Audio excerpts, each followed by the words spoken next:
Hello, all guys, gals, and non binary pals. Welcome to the newest episode of the Noobs and Knockouts podcast, brought to you on YouTube, on Spotify, on Google, and Apple Podcasts.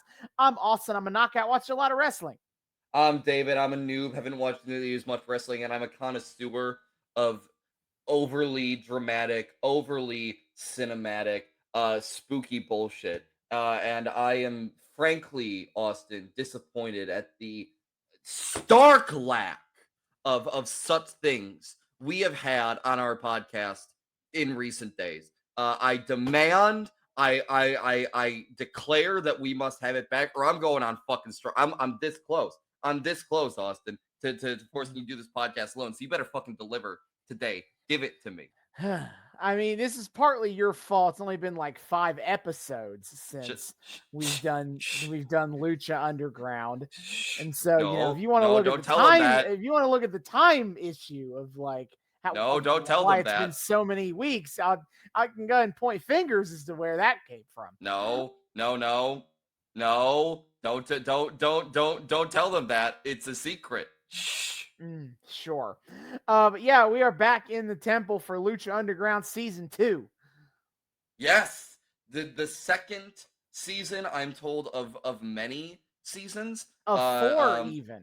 Of four. Well, that is some many. I don't know if I'd say very many. I was kind of Mhm. hoping for maybe like 7 or 9 We or could have got, $13. if only we could have had 6 seasons in a movie, but alas, we are going to have Oh, to go with imagine 4. getting a Lucha Underground movie. That would change the motherfucking game right there. Would have been phenomenal, I Oh think. But my god. That would be unironically, I'd be really interested to see like if fucking El Rey was like, "Hey, make us a movie." What would happen? what would have happened? I want to jump over to that timeline where Lucha Yeah, Underground right? got a movie, and it's 6 like, seasons of what do we movie do? and then it cuts off. Yeah, Yes. Oof. Truly we live in the yeah, worst timeline. sure. Mm. So we last time we watched season 2, episode 6. Tonight we're watching episode 7. Shockingly Episode enough. Siete? No way. Yeah. So last time we were here, let's just go from the top. Mil Muertes summoned Catrina because apparently he can do that when he's really mad. There's a Uh, lot of we just he just keeps getting new powers, man. So somebody mhm. better speak to this motherfucker about power creep. And he was mad that Catrina, in his eyes, is like stopping him from beating people up. Now, Catrina, is trying to be like, well, I'm protecting you in your dumb broken arm. But, Mill's like, it's fine. I don't have a problem. Why? I I don't I have a would have been problem. You have a fine. problem. I can Why did I you can stop quit me? anytime I want. Yeah. Why did you stop me from beating up? I could have ended this whole issue. Like, why have you not let me fight King Cuerno? And so he demanded to get Pentagon and Puma, and then she was like, no. But then we'll come back to it. No heart Um, emoji. but she definitely was not into the idea of him fighting 2 people at once. Functional relationship. Functional relationship. Not at all. No. Then we got Sexy Star and Cobra Moon. Cobra Moon, of Ah, course, yes. her Yes, yes, gimmick yes. is that she is in her Taylor Swift reputation era. her her gimmick is that she is not Thunder Rosa yet. Hey, Cobra Moon shows up on Lucha Underground every week, turns to the camera, and goes, "Who's Thunder Rosa? I don't know. I am I'm just not a Thunder motherfucking snake. Rosa. And then I am she not the. goes to I'm the a ring. snake. I'm a snake," and then she just wanders. Yeah. Uh, the match was clunky, as Yeah, Cobra well, Moon matches seem to be these days. yeah, yeah. Just a But little bit slow. yeah, and then but Marty the Moth appeared, and Sexy Dirty Star, underwear. in the face of one of her new triggers, was distracted and lost to Cobra Man, Moon. uh, I it's shocking the amount of times wrestling leans into the trope of otherwise powerful wrestler loses because of PTSD. You'd think you'd think we'd have some important conversations with how often that happens, but no. No, fuck you. Wrestling is a business that is historically played very deep into toxic masculinity. So, conversations about mental health are not True. often found. And that's why Hangman Adam Page is the best character, period. Correct. Famous B had another commercial. He is still Yes. telling us how if we call 423 get fame, we will in fact become famous. Lies! Lies! He is lying. We call Yeah, that number and all we get is a motherfucking dial tone. yeah. Liar! Well, it worked in 2016. I need proof. I need proof. I don't believe it. And then we learned that apparently he is running local ads in Boyle Heights, and Dragon Azteca is watching him on his small Absolutely. CRTV. I'm still not over that fucking transition. Oh So yeah, goofy. Because it wasn't even for anything story related. It was purely incidental because the motherfucker in charge of cinematography every once in a while likes to think that he's cool and smart. And you know what? Sometimes this he is. time he I'll admit it. absolutely Fuck you. was. This But time that was actually good. God damn it. Bell Dragon Azteca and Rey Mysterio are still training into one day confront Dario Acueto. Yes. Uh, we learn that King Cuerno apparently loves the thrill of the hunt, as you might Mhm. believe. And when he's gonna beat Fenix, he won't just be a hunter, he'll be a god. And boy, I'm sure that will go great for him later. Do you mean to say he will become a wrestling god? He does have the cowboy hat. Oh no! Oh no! Oh wait! Is this JBL moonlighting? Is this JBL having a fucking Jekyll and Hyde alternate persona as a luchador who's I effectively the frankly, same except he's a luchador? I frankly refuse to accept that, and so we're gonna say no. JBL Um, just blacks out and then wakes up in Boyle Heights with like a fucking luchador mask splayed next to him. Oh, how did I get here? Crazy. Yes. So we get Pentagon Jr. versus Prince Puma to ostensibly figure out who's gonna face Mil Muertes. Mhm. But then Mil Muertes, shocker, his arm is fine now. He rips the sling Yes. off and he kicks the shit out of both guys. As he screams at Catrina, I can quit anytime I want. That's And then awesome. Yeah, no, backstage, that was Catrina a tries to be like, all you needed was motivation. This was all part of the plan. It's all fine. you needed was my pussy. And then Mil True. Muertes is like, next week I'm getting both of them.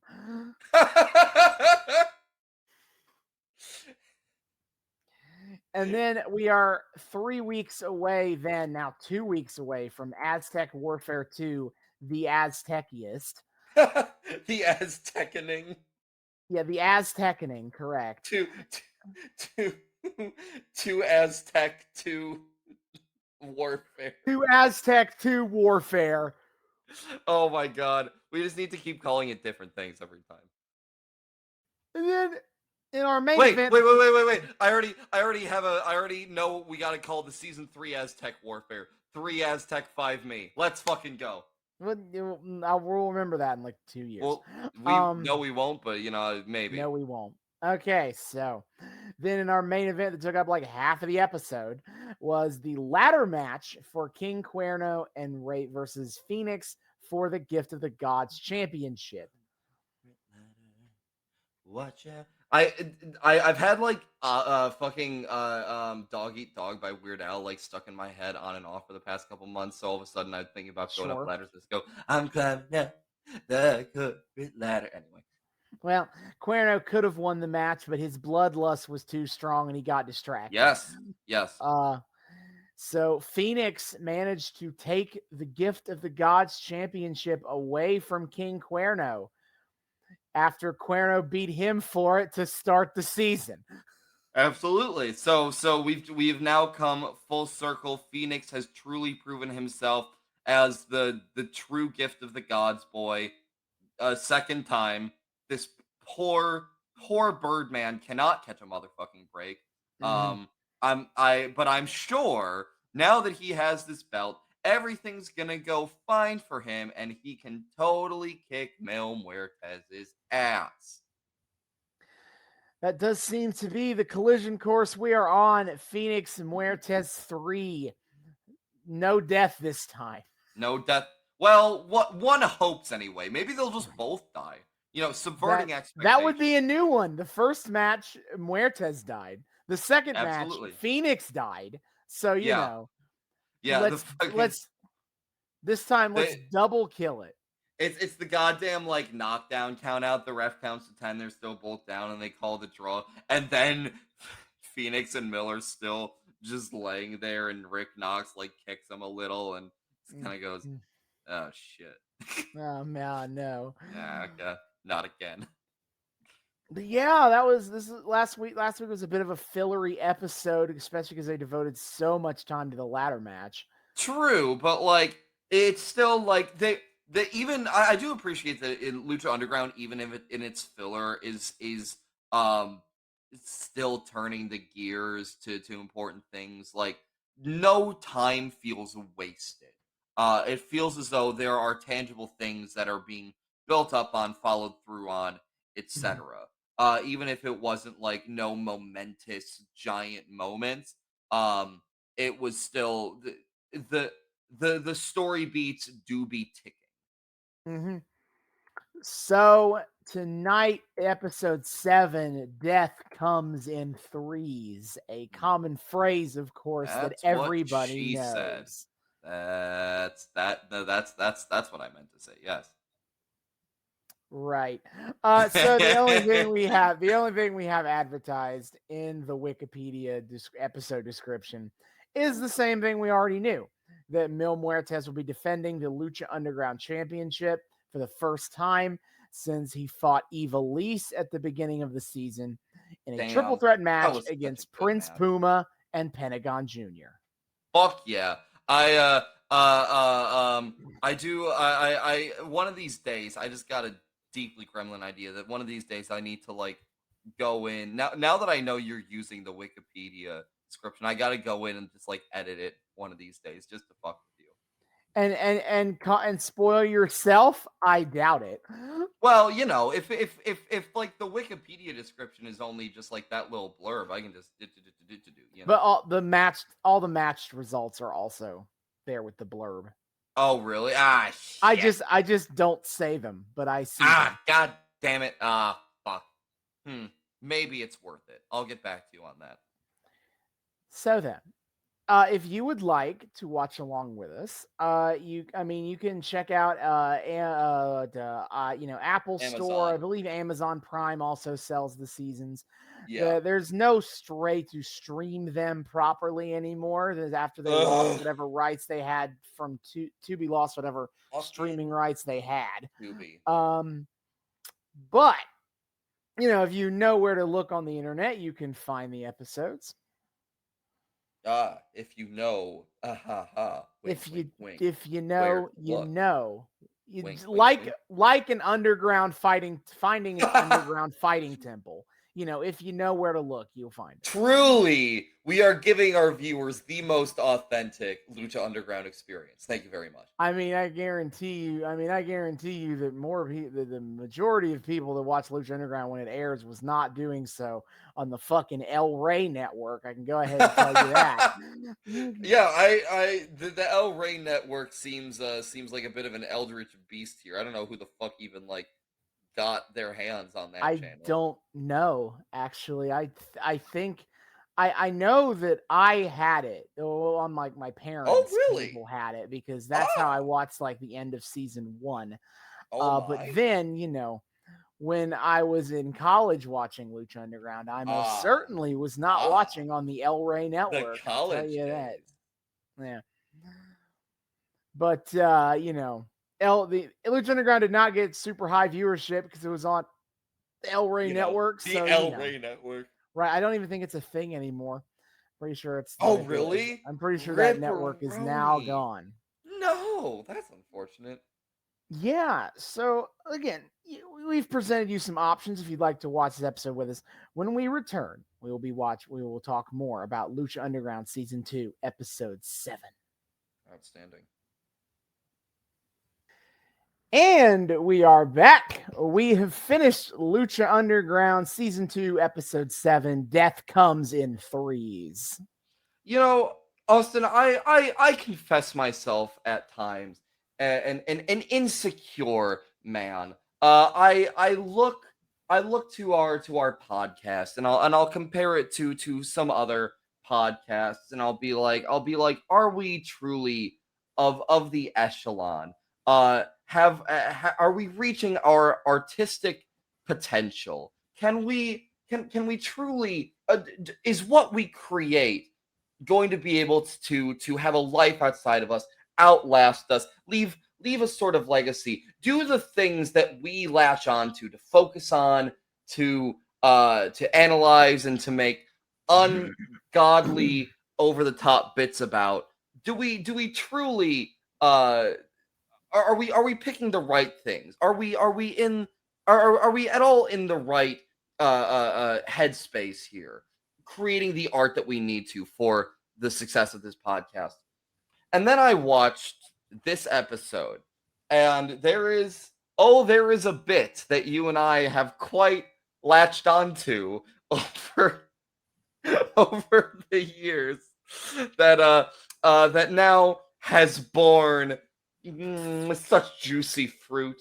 And I am so excited to come to this. I feel walking out of Lucha Underground season 2, episode 7. I feel a slightly changed man, maybe perhaps a bit of an evolved man, overall an enlightened man. And I look forward to sharing that enlightenment with our audience.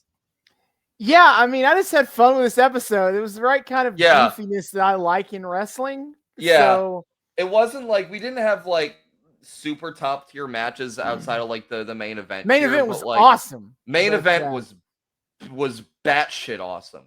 But in terms of what we had going for us here, this was another sort of good. We're kind of winding up the story beats and we are letting them getting go. to Aztec Warfare We're 2. locking it's all everything in coming place. together. Yeah, Aztec Warfare, right? It's kind of like one of those benchmarks in the show where everything has kind of been like geared up, locked into place, and then Aztec Warfare goes and it just sets off this chain reaction of all this shit kind of cascading at once. And I'm very excited to see what this year's has to offer. But that we're still a week or two out from that. We have business to attend to. First and foremost, of course, she is sexy. She is a star. She is sexy star, and oh boy, does she have some PTSD. Yeah, so we get a cold open of Sexy Star sitting in the locker room. You can tell which one is hers because it's a big pink locker door. You can tell it's the girl locker because it's pink. Yeah, so the Mac comes in to talk to her. Well, I want to point out we have flashback sequences, you know, to fill in the viewers. Sure, to remind people about the kidnapping plot. Yes, which it's still like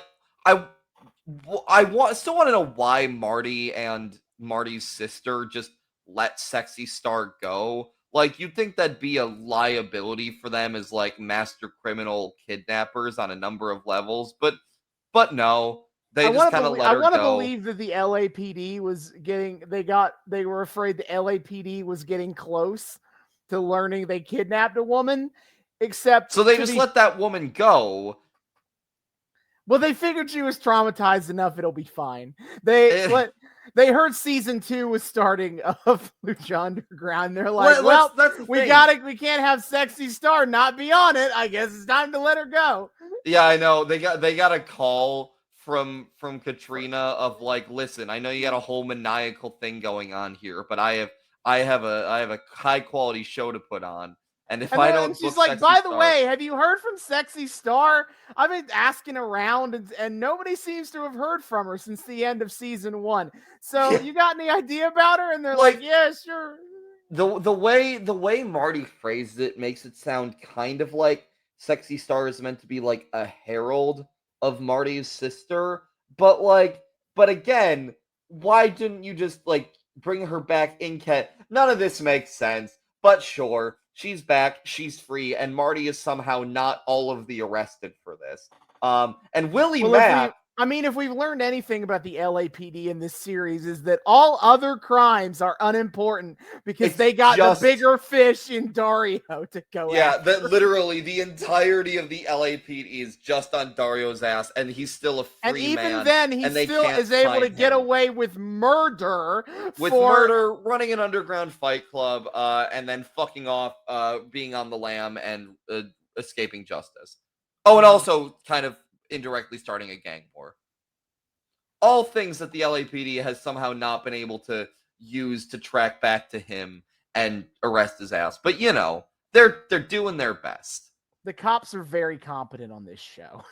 Yes. So As Willie you'd Mack, expect from a show set in an illegal underground fight club.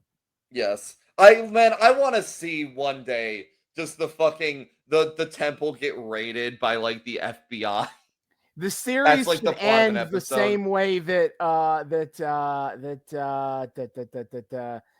the Monty Python and the Holy Grail ends. Yes. They Yeah, all exactly. just get arrested. They all just get fucking arrested. Well, then what you do, pro strats, you call in a Wardlow to squash all the FBI agents in a 1-on-30 match. And then we learn this is all actually a prequel to AEW. Well, I mean, Tony half the Khan players has are there been anyway. bankrolling Lucha Underground the entire Dario time. Cueto pulls off a fucking head mask, like one of those full like flesh head masks, and is like, "Aha! Actually, I hate women."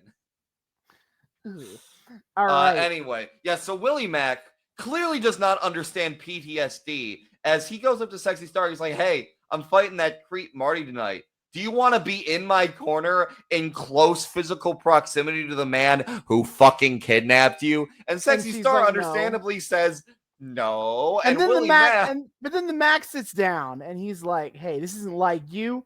You know, the Sexy Star I know is strong and an ass kicker. So what do you say? Want to help me squash that bug?" And then don't be a weak ass bitch with yeah, your how dare PTSD, you? sexy. What will all the little girls think, sexy? If you're not out there, or a star if you have PTSD. So you need to get your ass on out there. If you're not pulling yourself up by your goddamn bootstraps and just being in the same space as your captor who is not arrested to hell and back for what he did to you. And Sexy Star says, "You're right, Willie. I am a piece of shit." Fist bumps him and is like, "All right, that worked."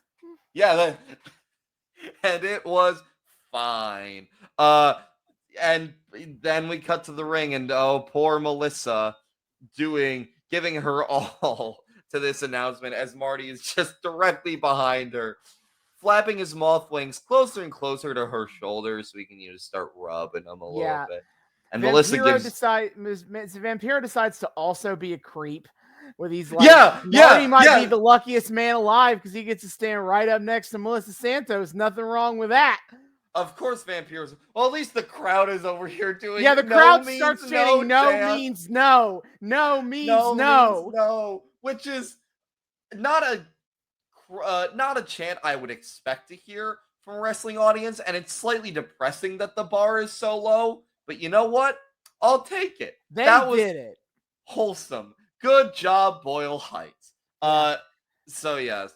Melissa announces the Mac and then just books it straight from the ring. And she's like, yeah, gone. And Marty tries to fucking pursue her too. He's like, "Wait, no, come back."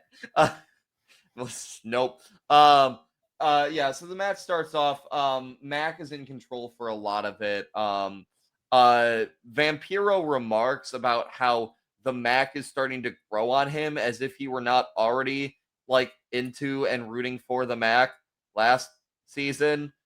Vampiro doesn't remember anything from last season. He was too medicated in the psych ward. Yeah, that's true. He's just forgotten everything. Yeah, he those pills that he's definitely taking are having a great effect on his. Yeah, his Stryker brings up Mac and Sexy Star and is like, "We saw the seeds of a budding friendship, perhaps a garden of I could not. I forgot. I like in trying to write it down. There were missed some like what random he like said. lines here that were unintelligible in this But yeah, he's episode. like, I think I don't remember what word it is because I was like, I don't want to go back and get this line correct. I don't care. Yeah, this much. I But don't he's like, care enough. we saw the seed, perhaps a garden will grow, and it's like Striker. Thank you, Okay. Striker. Please leave the shipping to AO3. Thank you. Yeah, I that one was for you, buddy. Yeah, Mac. Striker Mac also thinks he's fucking hilarious. As Marty has a moment where I think Mac goes to the outside and Marty like climbs to the ring post and is gonna leap and Striker goes, and now the moth will fly, and then Marty does the dive and Striker just goes, I just couldn't resist. Thank yeah, you fucking little bastard. Yes.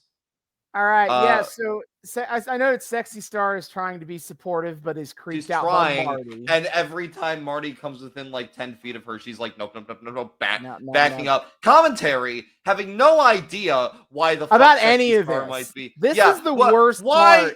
has she not told anybody in this temple aside from Willie Mac what happened to her? Willie Mac is the only one who knows. Why? Well, you could just get Marty, I don't know, if not arrested, you could get him murdered by all the baby faces who are like, I'm sorry, he did what? Like, there's you can at least get Fenix on his ass. Phoenix seems like he cares enough about women for that to work. Ray Fenix respect one. I'm sure Puma probably would. Nice guy thing going on. I don't know who else in the temple might be into it. Son of Havoc. Son of Havoc would 100%. Havoc would be down. Havoc would be so down, and Evilise would be doubly down, and they drag the third member of their polycule along, and Angelico would be like, yeah, okay, whatever. He'd be like, I mean, and Angelico's like, I don't know, he's just being like flirty or whatever. I don't see any problem with it, but he'd do it because Evilise and Havoc told him to. Yeah. So like, there are solutions here, is what I'm trying to say. Why does nobody know that Sexy Star got kidnapped by this insane motherfucker? Okay. Striker once again thinks he's hilarious as he remarks at one point about the moth coming out of his larva as Marty gains control of the match. Thank you, Striker. Vampiro's out here fucking body shaming Willie Mac. When he's like, I don't think this guy goes to the gym very much. Vampiro, as if he himself has not become, respectably so, but a bit of a fat ass himself in his middle age. Again, no shame. We stan a thick king, all right? But my man, please, but look. At least one of you is doing these moves. Like, when you fought Penta last season, you weren't going off fucking top ropes, motherfucker. Yeah. Get over yourself. So, like, Marty has Mac back in the ring. Marty goes for the top rope splash. He misses. Mac absolutely suplexing him to hell. And then hell and back. Mac goes to the top rope, and then the lights go out. Yes. We're actually getting the sister reveal. I was finally. The sister is real.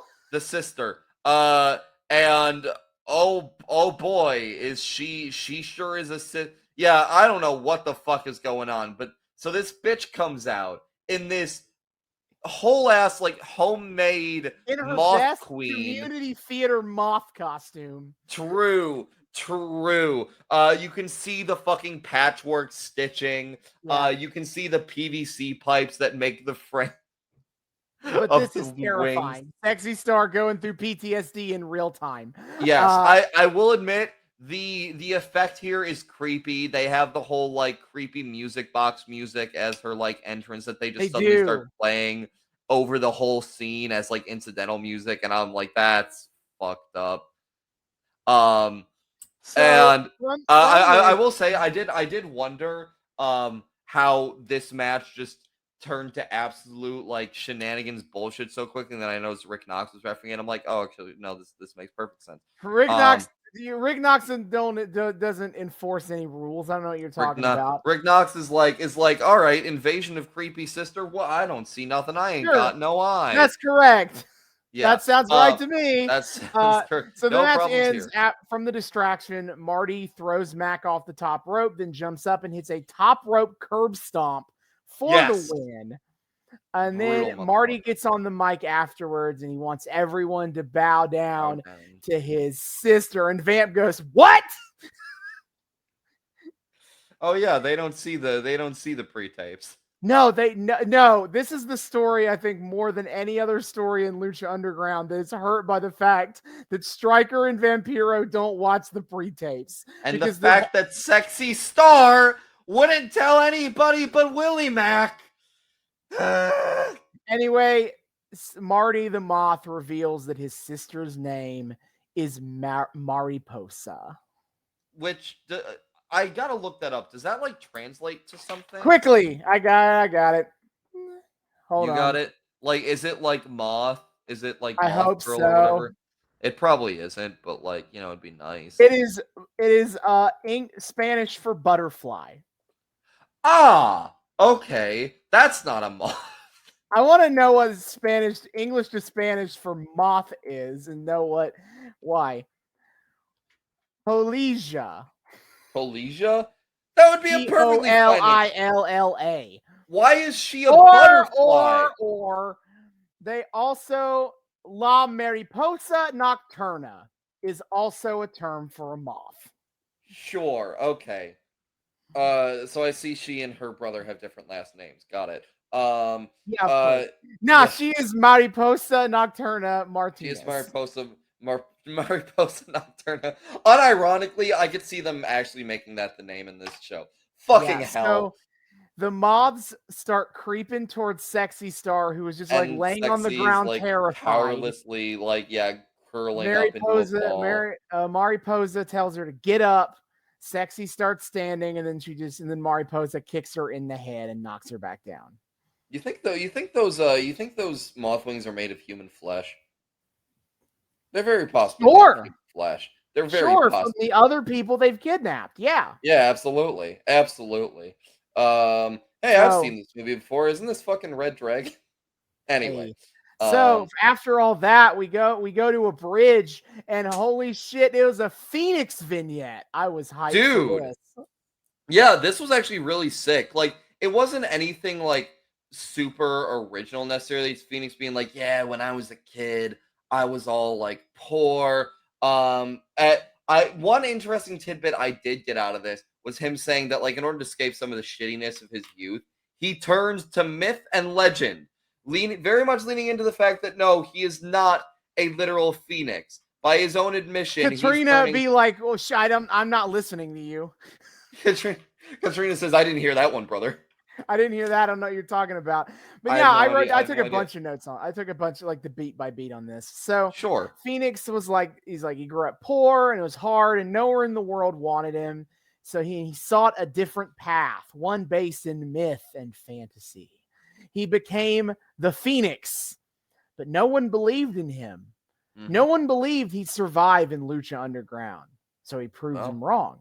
Yeah. They said he could never defy death. So he proved them wrong.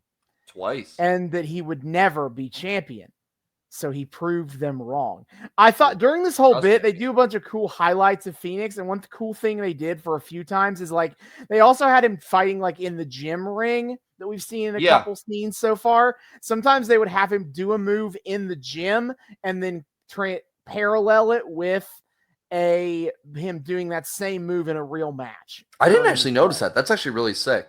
Yeah, during one time we did like the backflip into the elbow thing. Yeah. They did. I remember noticing it for that one, but I thought that was I really appreciated them too highlighting his move where he gets like Irish whipped to the ropes and he grabs the ropes, like kind of rebounds against them and kind of circles around and circles. Yeah. He maneuvers his body horizontal, fucking circles between the two ropes and circles himself back and then lands back on his feet. That like a move like that, which is something we saw him develop as the show went on, that felt like a really great parallel to the I proved them wrong, I keep coming back. Yeah. I like that. I like the I proved them wrong, I proved them wrong. But yeah, that was a great motif. Still, people don't believe him.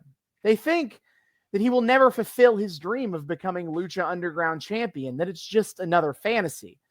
But he's going to prove to them all that some fantasies are worth believing in, and some myths become legends. Da-da! Yeah, No. really sick Fenix promo. We don't like get to hear him on mic. I mean, I guess we don't really get to hear that many like Lucha Underground dudes on mic cutting like basically self promos all that often. So Yeah, like it's just, this was cool to see, and it was really effective. yeah. And then we cut to this to Jack Evans pissing. Just Oh, right out there. we see him in the bathroom, and oh no, you know what that means. He It's has time found for himself in the Drago to dragon's assault lair. somebody in a bathroom. True. This is where Dario ain't Drago around does anymore. all confrontations. Is Yeah, in a Dario's not around bathroom. anymore, so Drago needs a new guy to give swirlies to. And so Drago's like, "Hey, bitch, you claim to be the dragon killer or the dragon slayer. All right, bet. Slay me right now." Well, before he does that, he says the Dragon Slayer line, and Jack goes, "Well, I mean, that's what some of the people call me that." Yeah, and yeah, then true. He's like, Drago like punches a wall, and then like kicks the light, the lamp. he above high the, kicks the- this he fucking high kicks the ceiling light. not once but twice. He kicks it once and breaks the light bulb, and then he just kicks it a second time just for good measure. Yeah, but then he's like, "Prove it, bitch! Slay me Yeah, now!" And then yeah.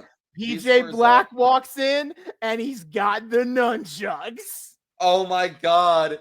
And Two Jack Evans is like, nunchuck masters. and then Jack Evans So is like, well, at this I guess- point I thought, oh, PJ Black stole Drago's nunchucks.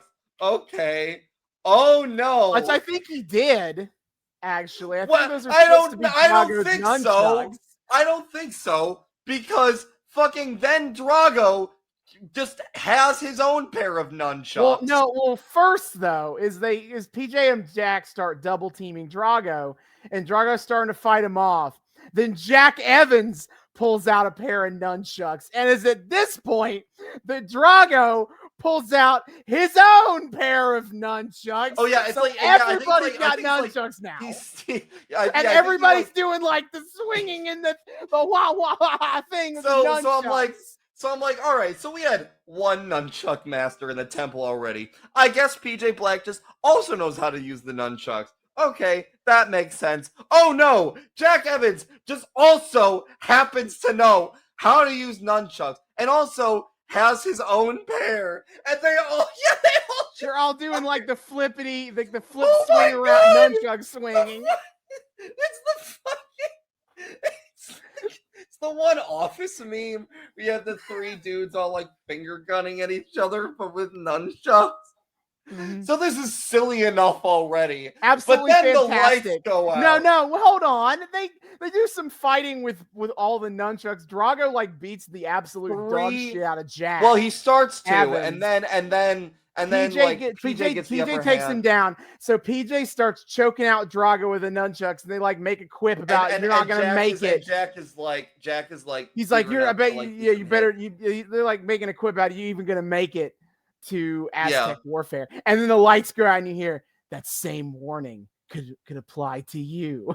And then it's fucking Aerostar with Aero, and yet Aerostar has his own neon glowing nunchucks. 2 pairs of neon light nunchucks.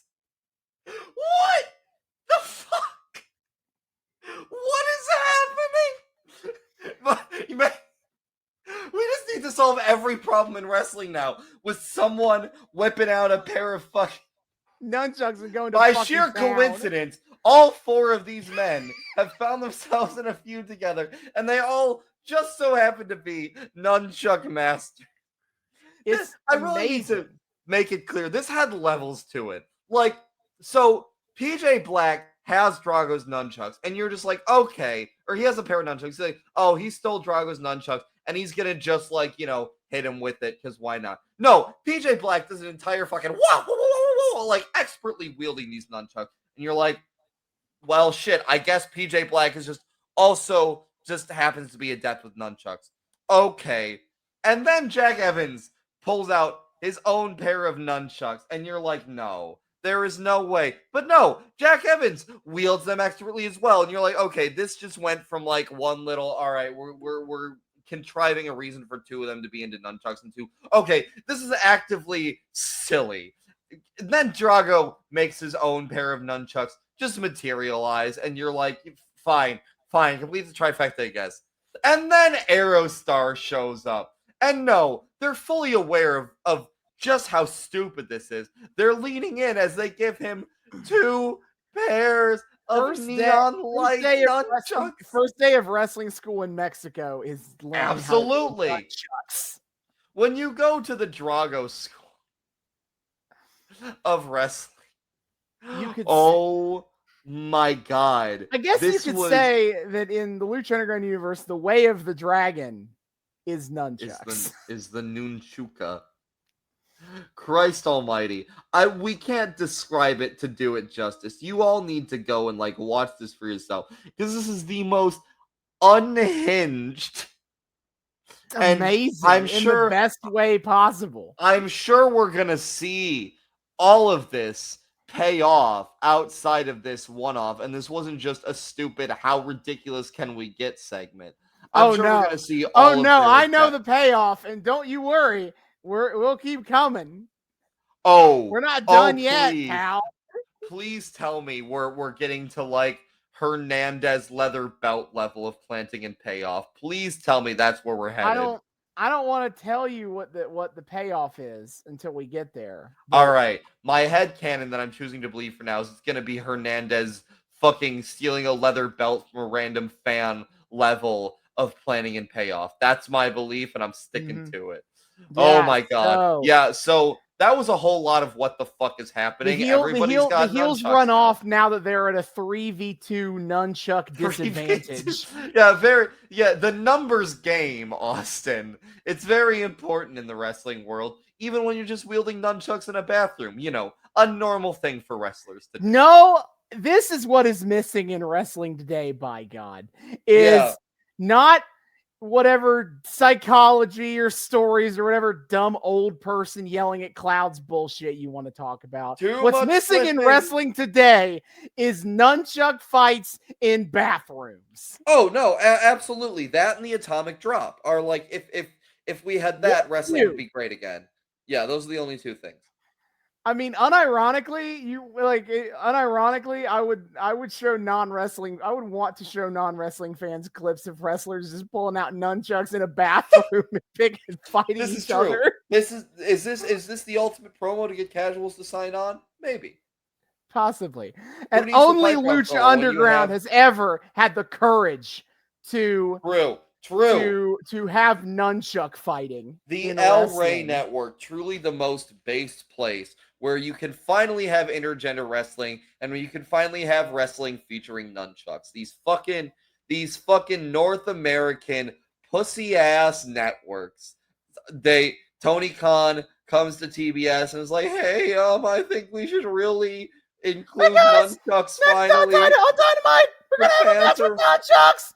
And the fucking TBS executive slapped him across the face, and they said, "What the fuck you say, bitch?" And Tony Khan said, "Nothing, sir." And they said, "That's the fuck right." They get out a pair of nunchucks and they smack Tony Khan in the ass with it. Wow, that really hurt. Get the fuck out of my office, you bitch. Go. Yes, sir. Good boy. You want a fourth show for this? Yes, please. Can I put a second women's match on a show? No, he wouldn't be. Let's be real. Tony Khan's not asking for that. He is afraid of women. I mean, that's what they claim is the reason why. They've implied that it's a network problem before. But then Tony Khan, I don't buy it, but you know, and is like, actually, the women in my company just don't draw. Sorry about it. And you have to wonder, is it really a network reason, Tonathan? Is that truly Tonester? Anyway, but enough of the AEW's problems. Let's get back to Lucha Underground. Let's get into the ring with people who have only fought for Lucha Underground: Brian Cage, Johnny and Mundo, Taya Valkyrie. Yes, Where the else artist would soon I to be seen known. any of these people? Nowhere. That's the answer. Well, So officially, it's Melissa supposed to be Santos. it's supposed to be Cage versus Johnny Mundo. That's what Melissa Yeah, Santos Melissa announces. Santos. Kate is already in the ring, and Melissa Santos out here introducing currently in the ring. My wife, Brian Cage. From the And 559, they oh, call him oh, Cage. Melissa Santos adds a special zhuzh to her Cage She puts announcements. You she puts cannot. some stank on She from the put some stank. 559. Oh, you cannot convince me that she is showing her husband blatant favoritism here. You Oh, know what? she Yes, is. she should. But then Johnny Mundo sees this and he goes, actually, My wife. my wife. As Taya comes out, simply Taya introduces herself and is like, actually, Johnny Mundo says, fuck you, Cage. I beat you once already, you stupid little bitch. So I, Taya, am out here to fight you It's instead. my turn. And It's she's like, my turn. I am Taya, and I am the perfect woman. Well, I gotta shout out this fucking smarky ass crowd that does in fact know Taya's nickname. Hell They're yeah, out here 'cause with she, no like I problem said, chanting she was "Vera Loca." yeah, like I said, she's had a pretty successful career at this point in Mexico. So like, obviously, like they know who she is. Yeah, no, it's Like, just really cool to see where they're like we're like just because of her cred coming in, they're able to organically kind of immediately treat her as if she was anywhere else in the world and call out her name. And in commentary rolls with it, they're not trying to be like, oh, what's that, like they're like Vampiro's like, yeah, the Weta Loca, that's right. Taya's been all over the motherfucking place, and she's a bad bitch, and yep. Wera Loca is absolutely the correct name to Yeah, call her. La Wera Loca. La Wera Loca. She's crazy. That's Yes. what that means. Their commentary is speaking of, they're talking up Taya's credentials. She was apparently trained by Lance Storm. She's been, she's been all Canadian, over so that she's checks Canadian. out. Yeah, she's been all over the world and a very accomplished wrestler at this point already. Vampiro, at first I thought Vampiro was making a goddamn Bret Hart reference, as he's like, yeah, this came from Canada, came from Canada with a dream and really made it work for yourself. Kind of reminds me of somebody else. And I'm like, is that a fucking Bret Hart reference? Or like, there are so many Canadian he's wrestlers talking out about there. himself. No, yeah, well, that's the thing. I Googled him and I'm like, wait, no. Yeah, he's fucking referring to himself. Vampiro's Canadian, I guess. All right. Also, by the way, Luera Loca means crazy blonde, is what that translates I to. knew the Loca part, obviously. I wasn't sure what Wera was. Wera is a bastardization of the word for blonde. It's not quite the correct spelling, but that's what she's going for. Oh, that's really cool, though. I'm into that. Yeah, so anyway, after she's like, I know you're not a man, but let me see if you have the balls to face me. They get in the ring. Cage is like, yeah, all right, whatever. I'm not taking this seriously at all. So she slaps him. And he has this look of like, well, all right. And like, then just clotheslines the shit out of her. Yeah. And proceeds to like toss her the fuck around because he is the big, strong boy and she's not. Yeah. Taya is really struggling here. Commentary takes note of how Cage is clearly just like, all right, well, if you want me to beat you up, doesn't matter who you are, I'll fucking do it. Which I wrote down in my notes, of course, says Cage doesn't discriminate between the sinners and the saints. He takes and he takes and he takes. I think Striker legitimately did say Cage. I'm pretty sure Striker legitimately did say Cage don't discriminate. So my cursed ass mind went there. I feel like if this was the right time frame for it, Stryker would have also went there if he thought of it at the time. I mean, we're almost there. Maybe Stryker is he's actually a huge fan of like, off Broadway, like more indie fringe stuff that's on the cusp. Like he was a Hadestown fan before it was cool. While it was still in concept albums or whatever the fuck. So Cage, I was just I'm just going to the part where Taya goes ahead, unless you got something else to. Well, I can't remember. I can't remember at what point it because Taya does like get a bit of a reversal at one point. Yeah, because Cage is setting her up for the power bomb, and she just punches him in the balls. And This is goes when that she cheap starts shot. hitting. That's when she takes over. Starts Commentary hitting. once again is glorifying her for that. I gotta say, for as much as like this is a match where Taya is gonna get thrown around by Cage because that's kind of the joke. Commentary is doing a good job at not like burying her for that fact. Mhm. I will say Vamp, we love us some Vamp. Vamp, apropos of nothing, states that I'm sorry, but Lance Storm has nothing to do with Taya's success. And there's like a pause, and Striker just goes, "Okay." Anyway, All right, I it, don't really know what you're implying, but okay. yeah, he kind of. I love those moments. The Striker just has no idea what to do I don't really with know what the how to fuck that respond to viewer that, said. so I'm just gonna go okay. And then he just changes the subject of like, yeah. Speaking of this Right. other shit, yeah. So Taya hits like a tornado DDT and knees to the face, like she did when she debuted. And then, she goes to the outside, grabs the pipe, and she turns Yes, around to swing it at Cage, but Cage grabs it, ducks and it. then he just power bombs, grabs her, and pushes her into the ringside guardrail wall, and then into the ring post. And then he's like, "Who's the fucking machine?" Oh, I missed that part. Yeah, he yells that out. And then he rolls her into the ring, power bombs her a few times, and then And then he grabs the table and get sets up the 2 tables. evil.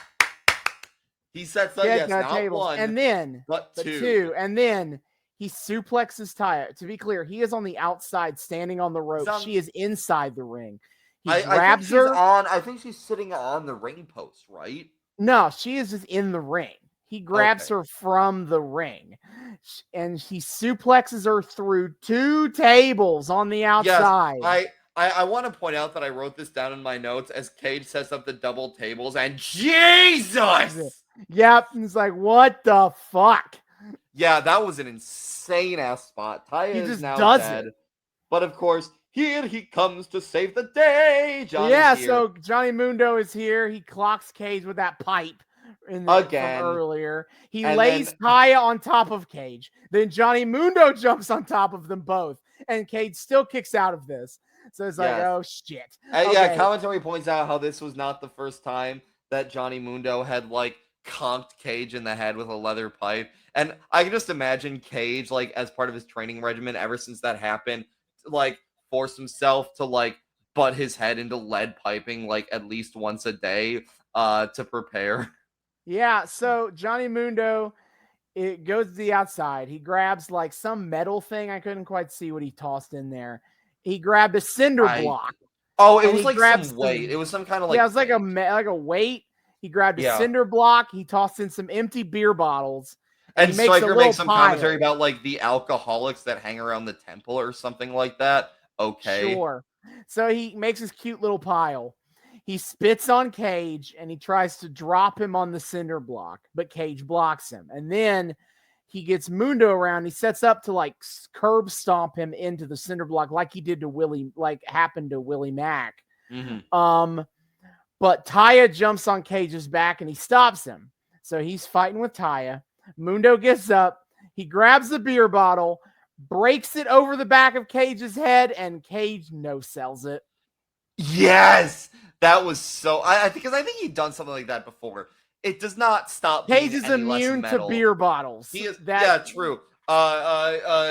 Fucking glass has no effect on machine. That's how Pokemon He typing works. breaks, and I cannot believe Cage managed to like no flinch at what happens here. Mundo stares him down after like the beer thing. He's like, "What the fuck?" So he breaks the rest of the bottle over Cage's face. Yes, To and which Cage just no reaction, no sells it I know. entirely. Oh my, that was so Crazy. Insane. That was so fucking nuts. Yeah, Stryker and then sees all of this insanity going down, and to his credit, actually like admits self-restraint is like, yeah, I got nothing for this. I don't know like what to Stryker's say like, here. I have literally nothing to say here. Just Godspeed, kids. And then Johnny Mundo, like the brave soul he is, tosses Taya right at Cage and leaves the ring immediately. Cage Bro, hits I know. Cage hits the Weapon X for the win. And then Johnny after the match. As Cage hits the Weapon X, Stryker breaks his all too short vow of silence by remarking, "If machines could have emotions, Cage would be in a rage right now." Thank you, Stryker. Sure. Yes, the Weapon And X then gets hit. Johnny just he's gone. Sorry, Johnny wife. Mundo is still standing there being like, I'm still gonna take your ass to Slam Town. Oh my god, he said that line as if he were hard. Okay, dude. Like after literally throwing your girlfriend to get murderized, you're like, I'm just gonna kick your ass. Sleeping on the couch tonight. Just you wait. Yeah, doesn't even save Taya. What a bitch. And then it's time for famous fucking B. I recently immediately retired underground fighter. Yeah. I immediately wondered to myself and to my notes, why is Famous B wearing a wizard hat? Well, And that's then a good. Famous Well, B, that's how you're probably, as he puts it, you're probably asking two questions right now. A, why do I have this wizard's hat on? And two, how can I make you famous just like me? he really is magic. He knew the question. And He was then right. I did in fact have that question. we are introduced to Brenda, who is ugly and homeless and has no job and no car and sucks. And she doesn't have a tooth. She's missing a tooth because she. And as the commercial says, don't be like Brenda. Don't be like Brenda. But then Famous B, he's going to work his magic on her. He pulls out a literal wand, and like you would find it like the Disney princess store. And then he goes, and he's like, "Oh, shalakazam!" And now Brenda is hot. And he famous. Has done his magic. I have to say, it's pretty powerful magic. He was able to retroactively make her a famous, like, beloved movie starlet. She is now beautiful and famous. And famous. That's some pretty powerful, like chrono magic. I feel like Famous B should be, like, I don't know, studied. Maybe dissected in the lab. He knows the most powerful magic of all. Chronomancy. Yeah, absolutely. Fuck. But fucking Famous B, we have now introduced the newest character to the Famous B cinematic universe, beautiful Brenda. Oh, she's gonna be a recurring. Yes, she'll be back. Delightful. Yeah, no, that was beautiful. I literally just put in my notes. These Famous B segments are the best. I cannot wait till he comes back to the temple. I know. They keep teasing me. But he is gonna make somebody famous. And they're not even gonna have to call 423 get fame. That's 423 get fame. I love how you just have that memorized. This was the most my shit during when I was watching this season as it aired. This would be Famous B. Famous B comes on screen and Austin's just like, yeah! 423 get fame. 423 get fame. 423 get fame. Yep. So we cut into Catrina's office. The menage a trois of violence is there, of brutality is there, apologies. Yes. And Evilise is coming out of the office. And she's like, I got the tag match that we wanted for next week, but I had to agree to the stipulation that if we lose... Yeah, where the fuck did the Disciples of Death go? They just... talk about lazy shit. They just have not defended their shit. They haven't even been on TV. What the fuck kind of champion work is that? Catrina protecting her champions by literally though.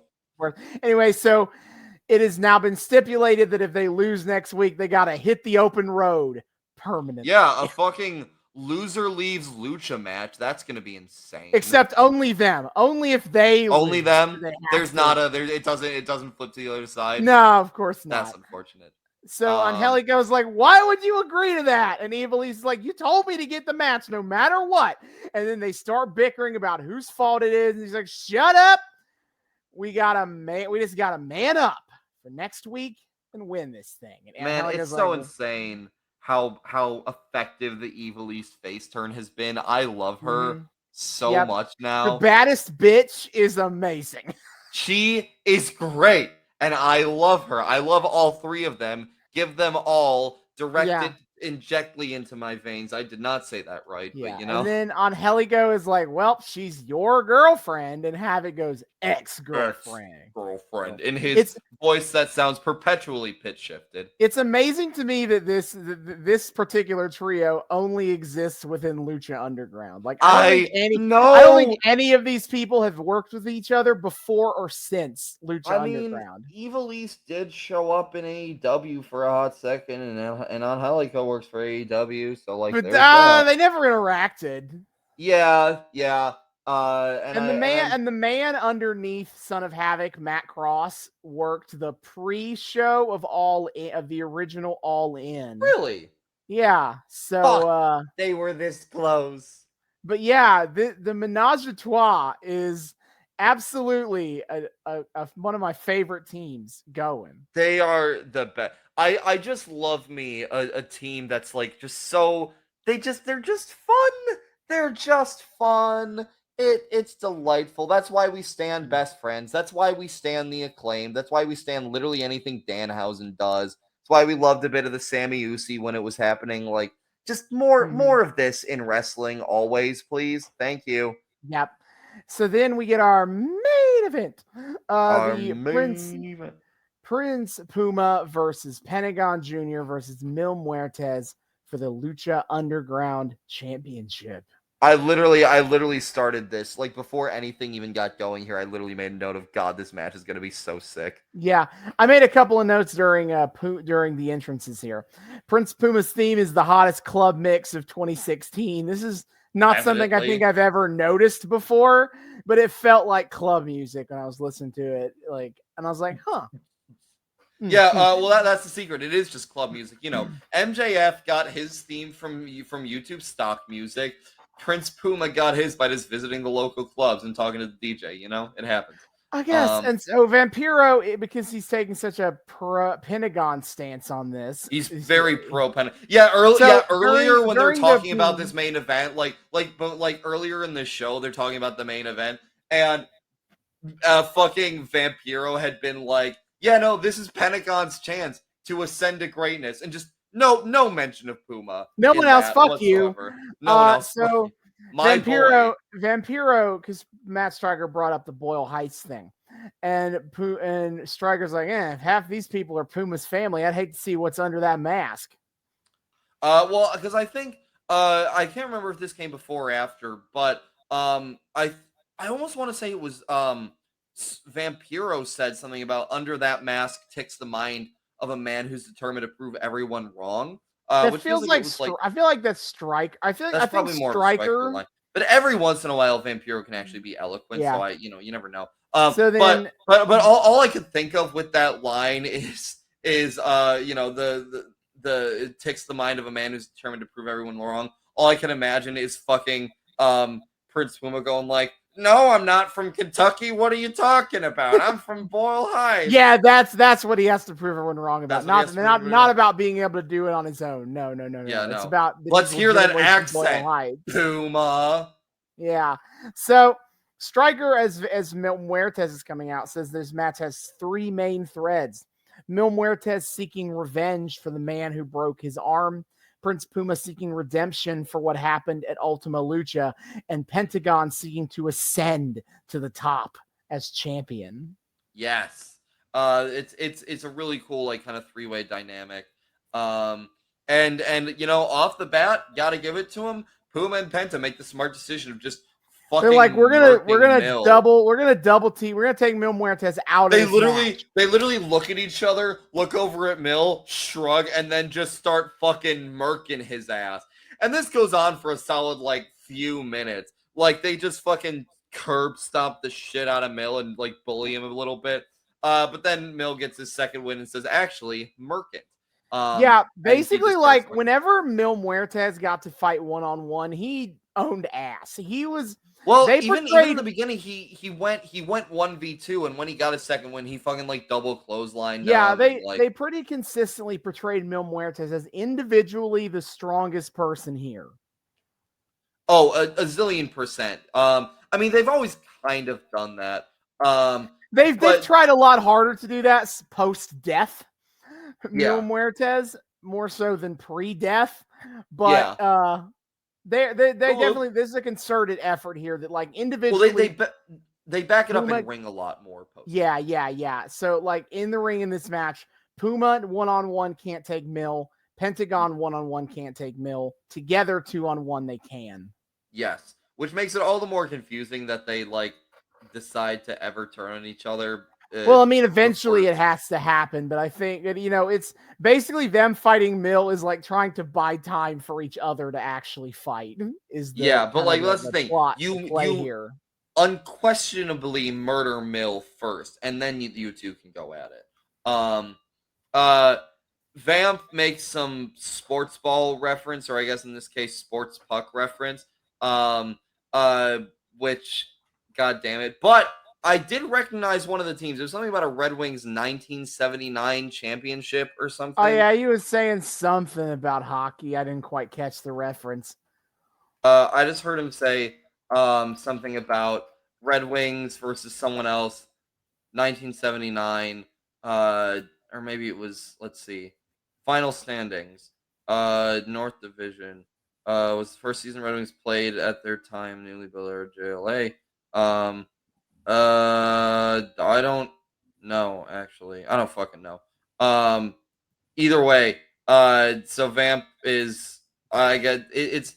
I suppose this immortal cultist vampire man loves him some hockey.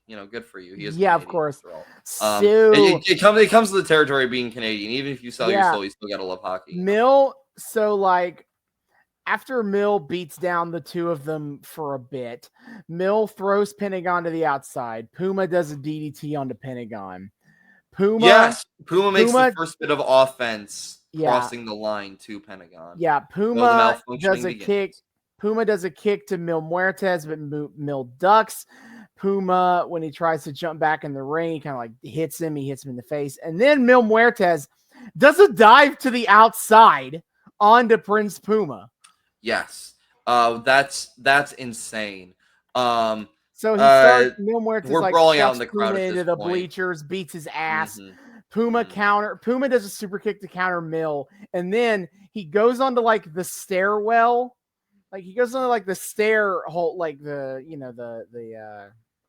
sides to hold down, and he like runs down the stairs to Hurricane Rana Pentagon Jr. And then Mil Muertes by this point has gotten up off the bleachers and just punches Puma in the face. Dude, he fucking bitch slaps Puma into the next millennium. It was so crazy.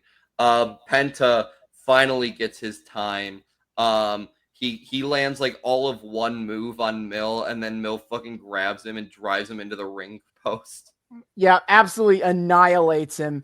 He throws him back in the ring, power bomb DDT 2 count, and then Vampiro, he like Penta's on I'm fire. I made note that Vampiro calls attention to Puma laying down on the outside, and he asks if like is Puma trying to take a rest right now, or is he actually hurt?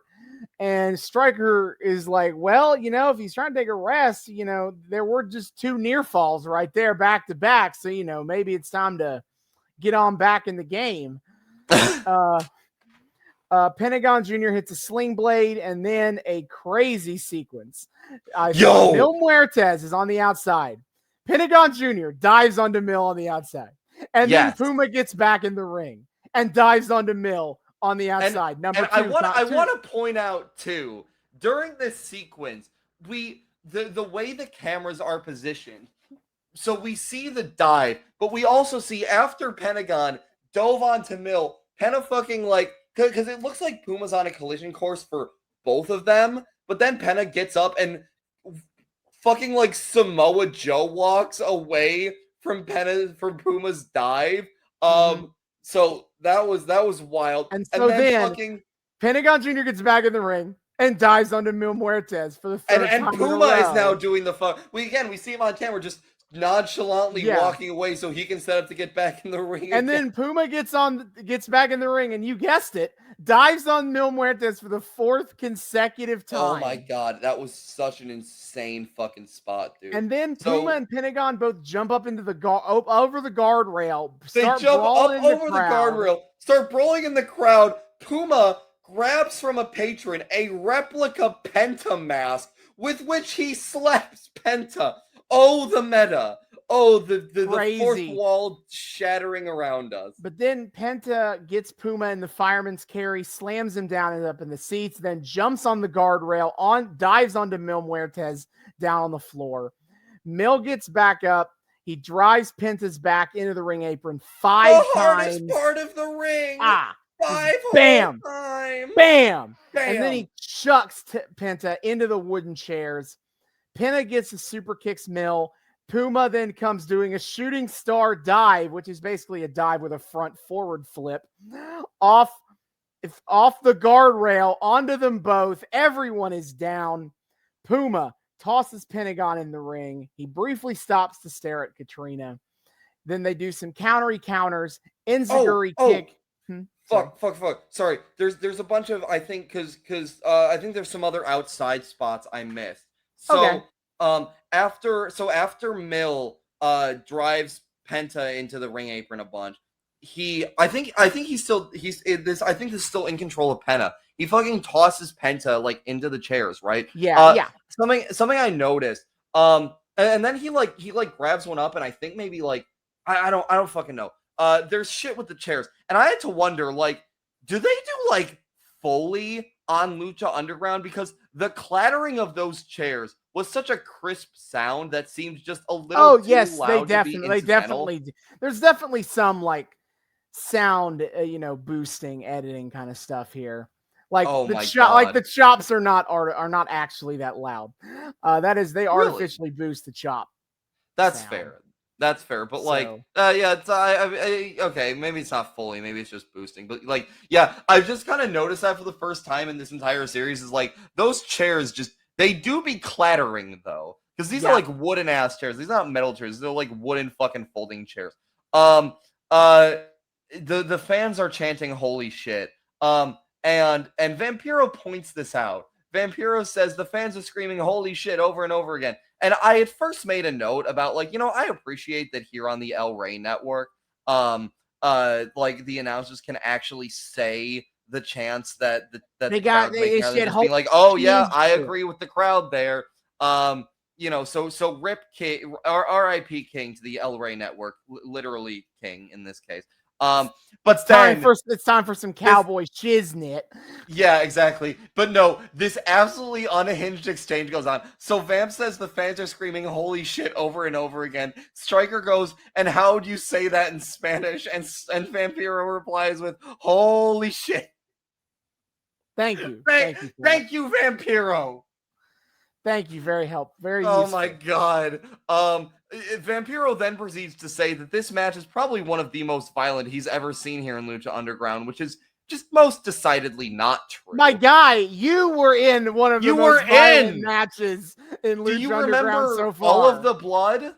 Like all of the blood? Holy shit. They're hitting all the fucking super kicks on Mil, and Stryker goddamn says, you RSVP'd for your super kick now hold party. on. You skipped some steps. I skipped. I'm sorry. All right, yeah. I thought I heard you mention that. No, Puma and Penta were in the ring. Enziguri kick by Puma.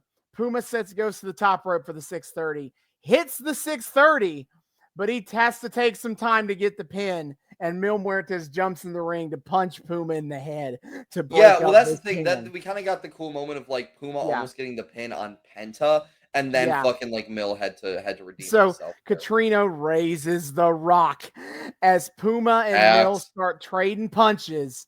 Mil Muertes sets up for the flatliner. Pentagon Jr. super kicks him, and then they do a super kick party.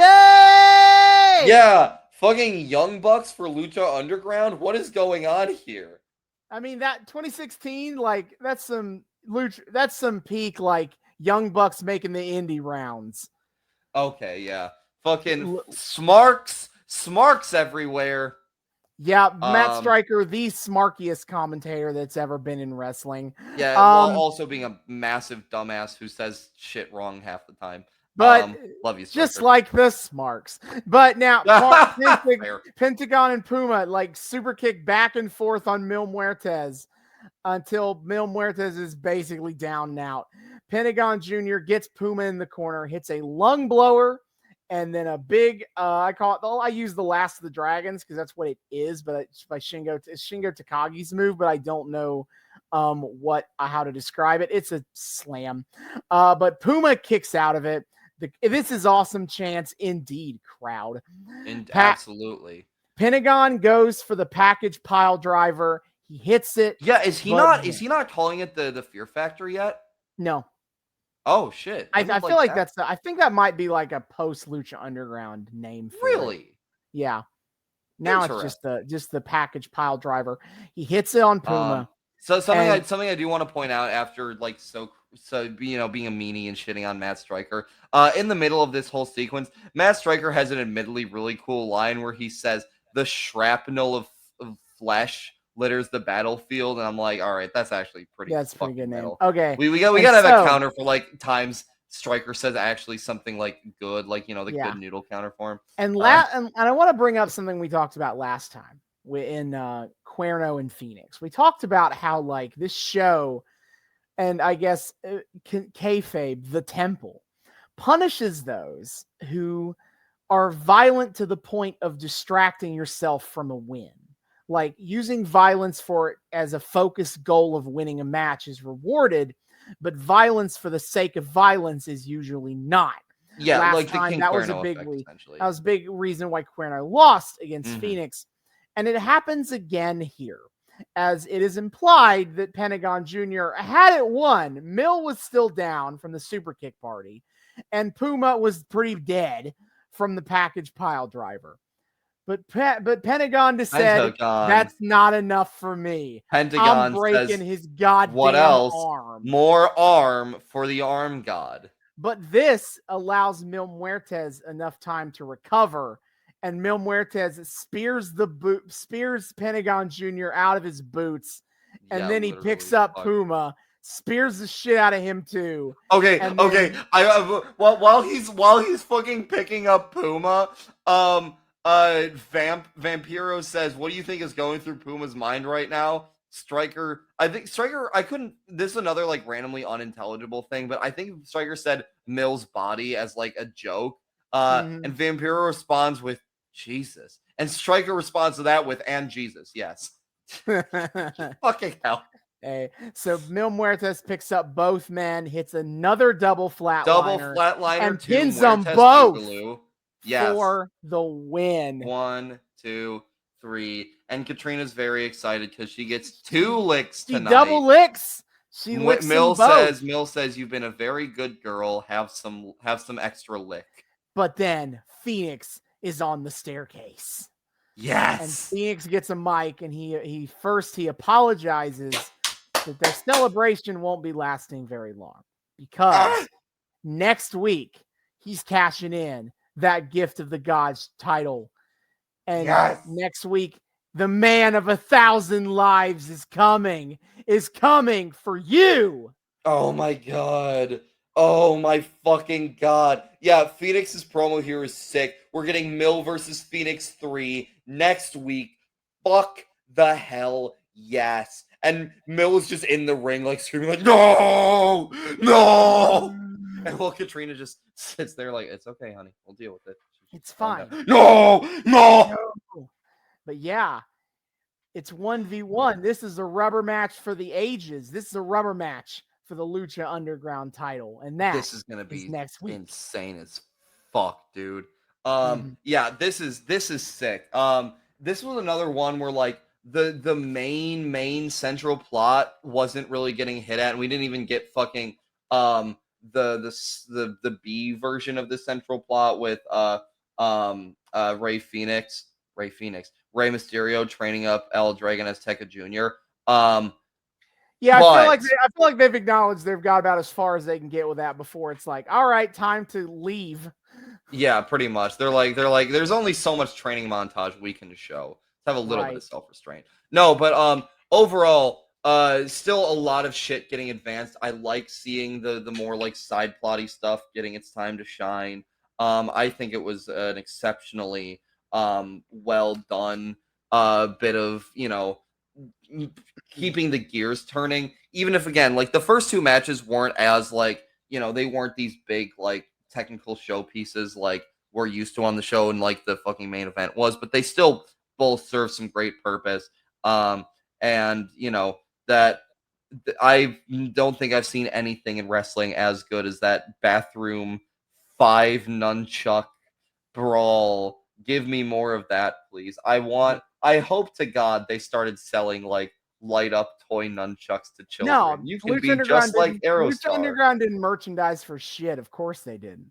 I mean, everybody's got the shirt. There was a motherfucker in the crowd I noticed who was wearing a goddamn replica Prince Puma mask, and there was a motherfucker that had the replica Penta mask. So clearly something's going on. Is there an underground merch ring even beneath the fucking underground temple? The super Probably was. underground merch booth that not even the temple people know about. Or here's another idea. It was just the Young Bucks.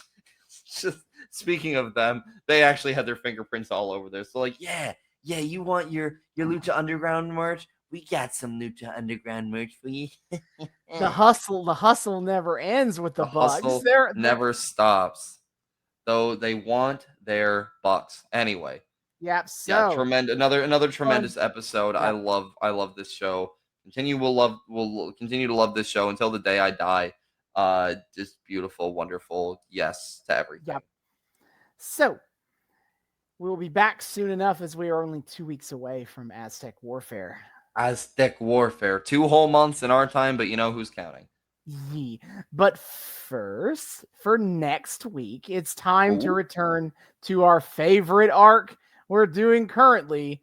It is, of course, the Brawl for All. No, it feels like we were just here. What the fuck? We broke order a little bit to do Billy Graham. So, yeah. So like we are back in this quicker than we normally would be. Okay, I was gonna say it feels like a little premature to be at Brawl for All, but okay. No, I'm keeping count. I got where this is. It's Brawl for All. I got the calendar. It's all Brawl right. for No, All. I trust you. Look, I know you like making me suffer, but I also know you're a responsible showrunner. Yes, so it is time for the second round, our only episode covering the second round of the Brawl for All. Based because in Red Pilled. This is a significant one. This is kind of the turning point of the whole tournament, I'll say. Oh. Oh no. That sounds very foreboding. It is a little bit, but also we'll get the fallout from Fully Loaded. Oh Lord, yeah, the most controversial wrestling pay-per-view ever of all time. That's true. Of all Thank time. you, JR. Thank you, JR, for that. Yeah, so I have a lot to watch before our next episode. I'm sure I won't hate all of it. Yeah, it's gotta find those little bright spots, brother. And that is for next time. Until then, David, hit the plugs. Yes, sir. Thank you all so much for once again joining us here at the Noobs and Knockouts podcast. We are so delighted to have you here. Returning listeners, viewers, what have you, you know the drill. Thank you so much for once again welcoming us back into your eardrums, your eyeballs, whatever the hell it is you use to consume our content. Maybe you got ocular implants. I don't fucking know. Either way, we're just so delighted to have you here. You know how it be. But hey, new people. Hey, hi, how's it going? Welcome to the show. We are so delighted that you decided to join us. We here at the Noobs and Knockouts podcast like to think we are friendly to both noobs and knockouts alike. So whether you're brand new to the wild, wacky world of wrestling or you're a veteran of all the weird bullshit, either way, we're so happy to have you here. We hope you feel welcome here. We hope things feel accessible to you here. We hope you had a good time, that you want to keep having a great time with us week after week after week. And I'm going to tell you exactly how to do so. You got 4 main ways, all right? First of all, you can find us on YouTube. We are the Noobs and Knockouts podcast on YouTube. Hit subscribe, ring that bell, and make sure it turns a nice little solid color so you get notifications every single time we drop a brand new episode. Add us to your playlists. Give us that sweet, sweet engagement. Check out all of our playlists. Austin has been kind enough to organize all of the arcs that we follow, each into their own separate playlists, so you can follow something all the way down without having to skip around a whole lot. It's great. And hey, on the YouTube, you can see our beautiful, sexy, wonderful faces and the fucking one hair on the side of my head that keeps goddamn sticking out. Oh, short hair, the worst. Anyway, so all that good shit. But of course, if you're a fan of the audio only experience. We have you covered there as well. You can find us on 3 of the best places to find your podcasts, which of course are Spotify, Google Podcasts, and Apple Podcasts. Come check us out there. Listen to the show. Download the show. Take us with you online, offline, wherever that be. Rate our show if you're so inclined. Review us. Maybe let some people know, hey, it's a 5-star show. More people should be listening to it. I don't know. I'm just spitballing off the top of my head here. Either way, we appreciate your patronage, no matter what that looks like. Find us on YouTube, on Spotify, on Google Podcasts, and Apple Podcasts. Of course, past that, we exist outside of this little fucking void that we find ourselves in week after week. We do have lives to some extent or other. You can find us on some social media. First and foremost, of course, is our Twitter. You can find us at Noobs and Knockouts Pod on Twitter. That's at Noobs, the letter N, Knockouts Pod on Twitter. Make us one of your 600 tweets that you're allowed to look at every day now. I think they might have fixed that, so that's not a thing. Okay, well, damn it, I tried to be topical. I appreciate it. Thank you. No, but either way, no, we love it over on the Twitter. We're memeing it up, we're discoursing it up. Sometimes I'll get salty on the TL if I see people giving dumb takes. We give some hot takes of our own. Of course, we post every single time we drop a brand new episode, so you guys always know what the hell's going on. And of course, the highlight of our Twitter is weekly wrestling live tweeting every Wednesday night at 8 p.m. Eastern on TBS. We are watching and live tweeting, of course, AEW Dynamite, talking all about that good shit. And then, with this is an AEW household, or at least mine is. Austin's partially is. On Friday nights when we're able, at 10 p.m. Eastern on TNT, we are watching and tweeting all about AEW Rampage because, it is the show that y'all been waiting on. And then, of course, because, there's no such thing as too much content. We, on Saturday nights at 8 p.m. Eastern on TNT, once more, we are watching AEW Collision, because Saturday night is all right for fighting. Let's get a little action here. Unironically, that, intro hypes me the fuck up every time, and I still can't believe they actually secured that song. I made that joke on this podcast 3 goddamn years ago. And you did. Where we are now. Yeah, the prophets, Austin. We are the true. Yeah. So we like to talk all about that shit. On top of that, Austin is being the knockout that he is. He loves him some wrestling across the board.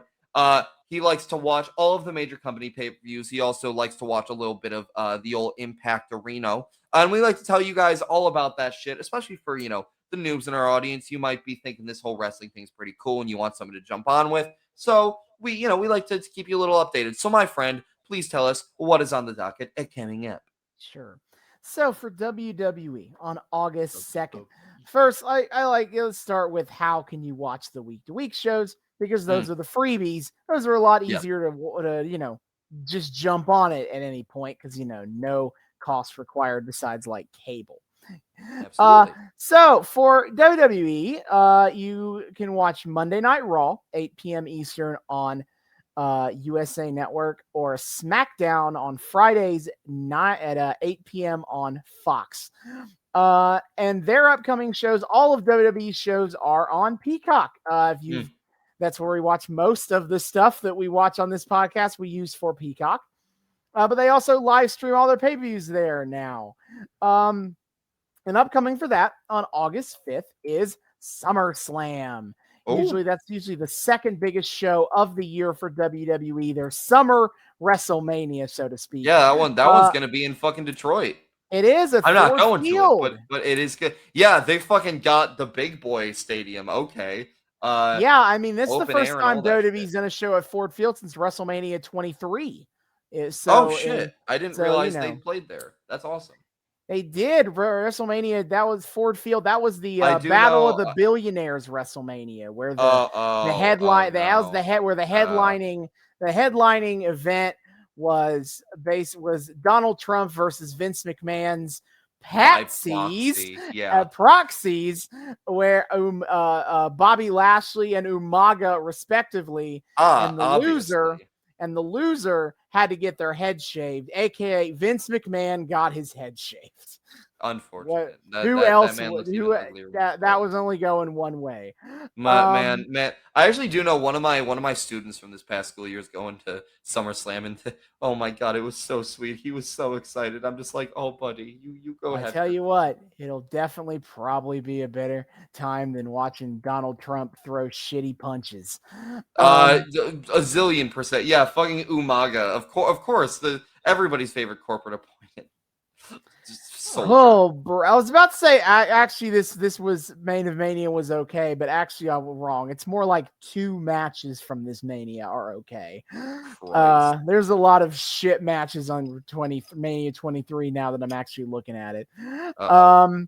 Anyway, SummerSlam though, August 5th. No real matches set up yet, and I won't go too deep into anything this far out. Yeah. And then for AEW, we just talked about how to watch all those shows live, Mhm. week to week.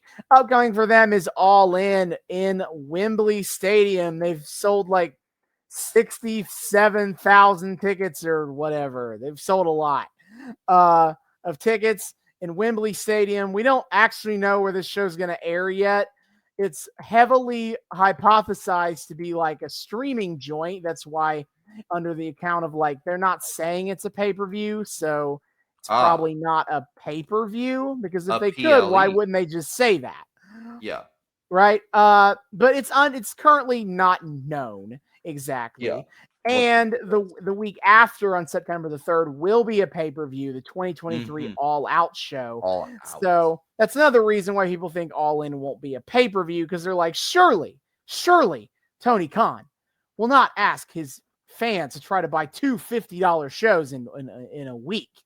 Surely Yeah, that won't well, happen. surely.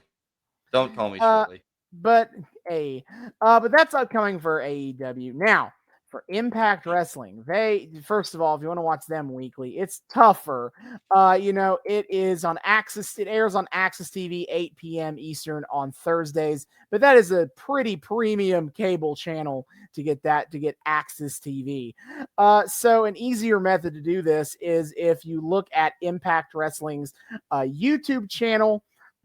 For one whole dollar a month, you can become a premium subscriber to the Impact YouTube channel. And what that gets you is you can watch every single episode of Impact Wrestling on Thursday, starting at 8:30 p.m. Eastern. And then you get to watch the full commercial free version of the show.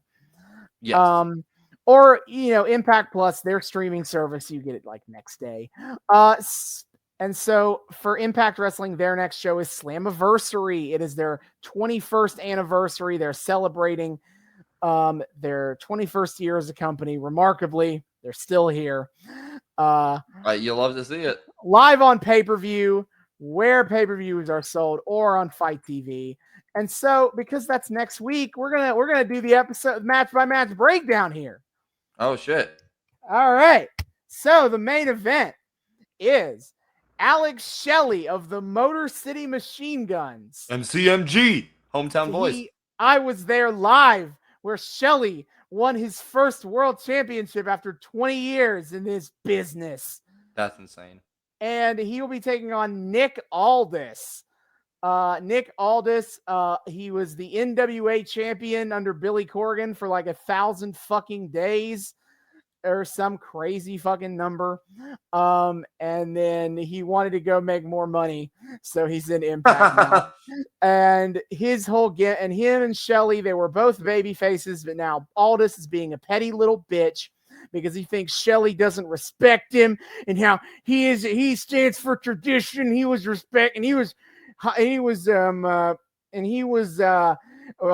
applauded by Harley Race and Ric Flair, and grumble, grumble, grumble, grumble yells at Cloud.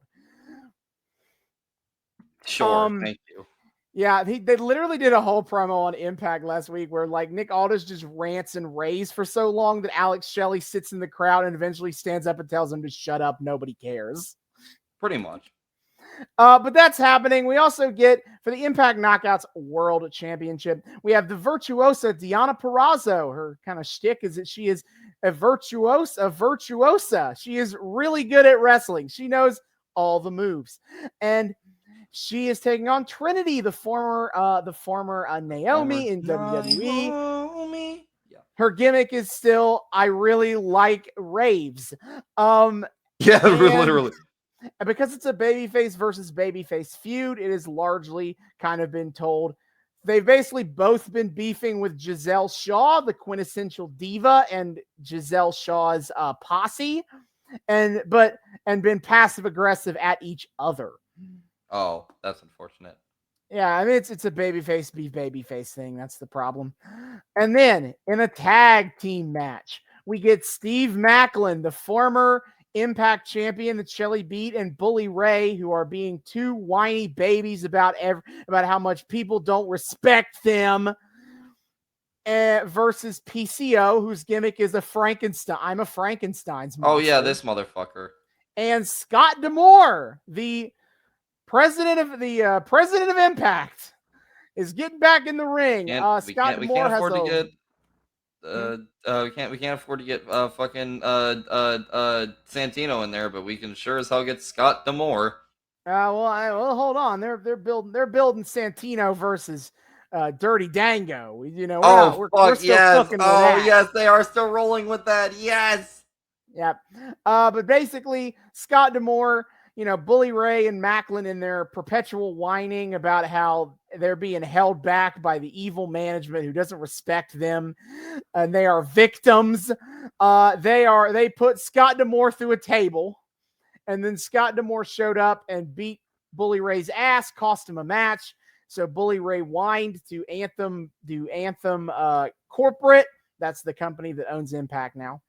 And Scott D'Amore was suspended from being the president of Impact, but that just gave him an opportunity to make a match where he is a wrestler. He can get back in the ring and be a wrestler. Scott D'Amore has a long history of being a wrestler, in a jobbery kind of journeyman wrestler in the mid to late 90s, and then transitioning into being a manager coach type throughout the 2000s. He has a huge long pedigree of guys he's coached. So it's a pretty big deal.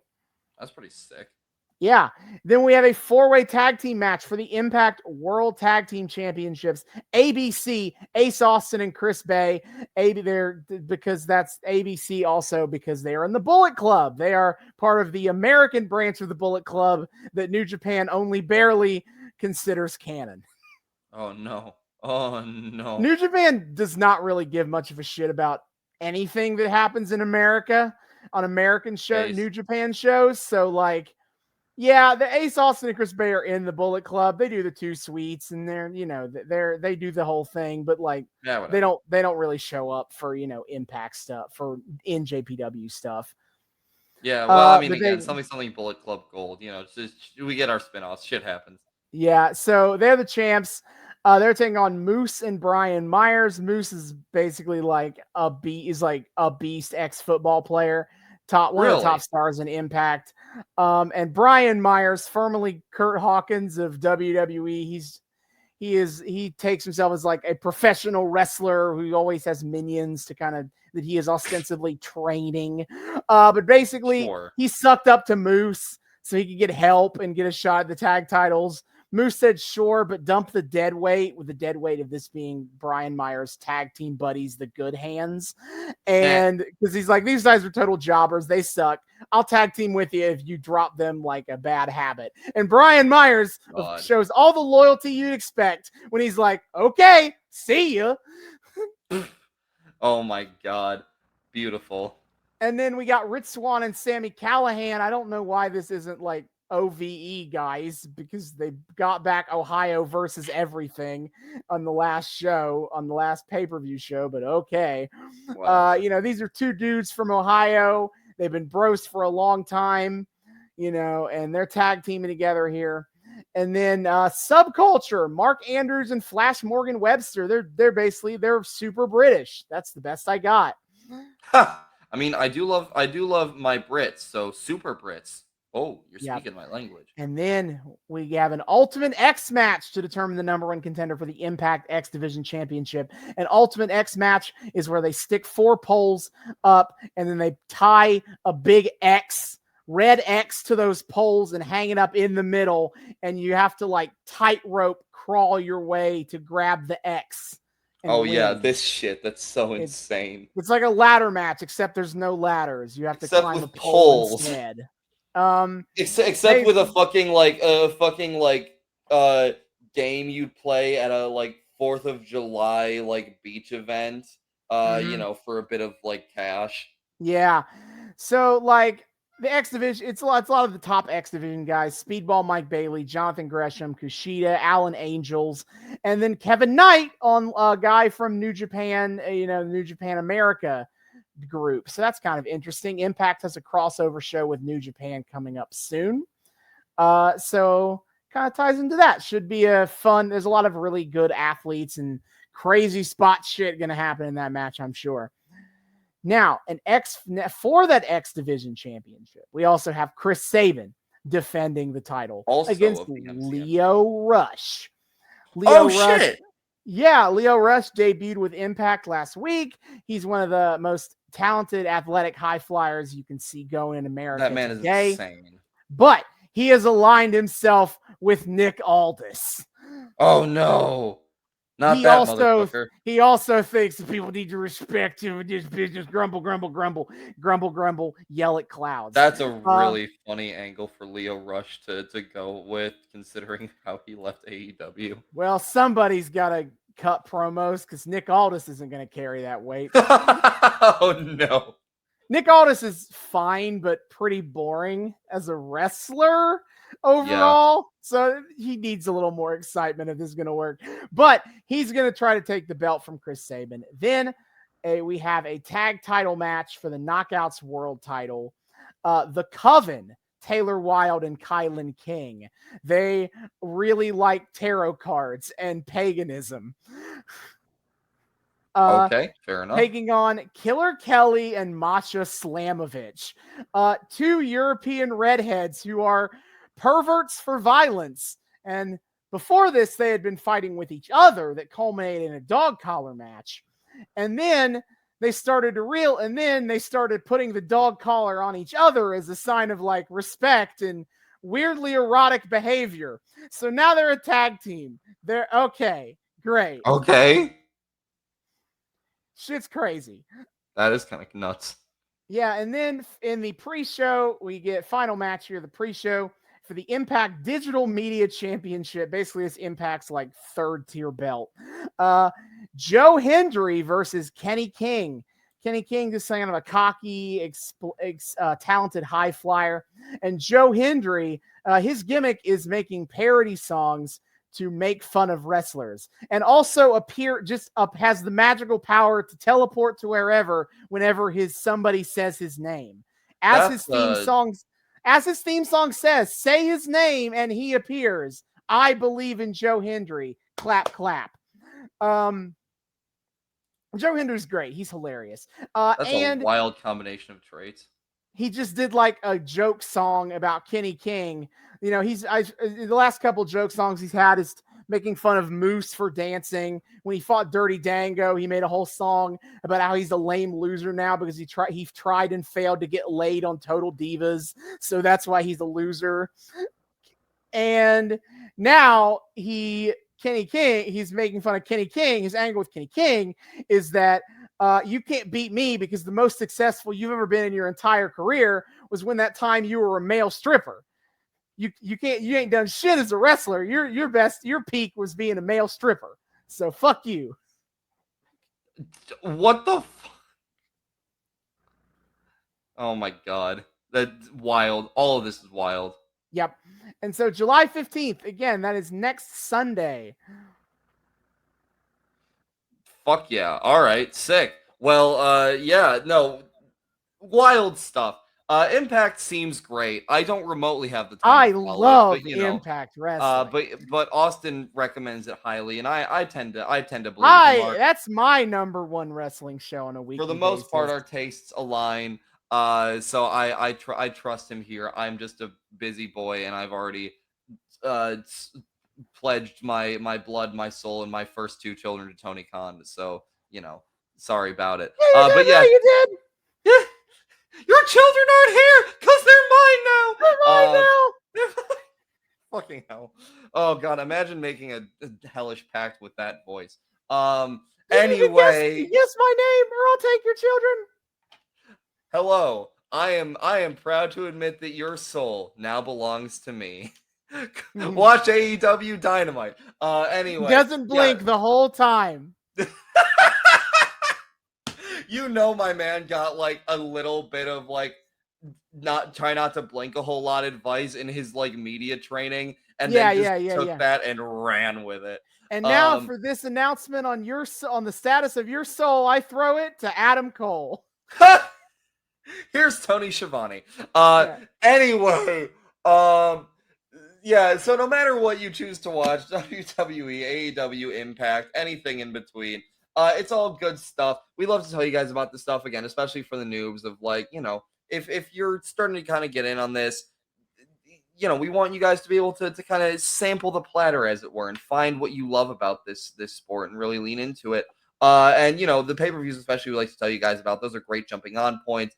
Big, fancy, crazy shows. A lot of awesome matches tend to happen. Storylines wrapping up, new storylines starting up. Great jumping on point. Awesome stuff.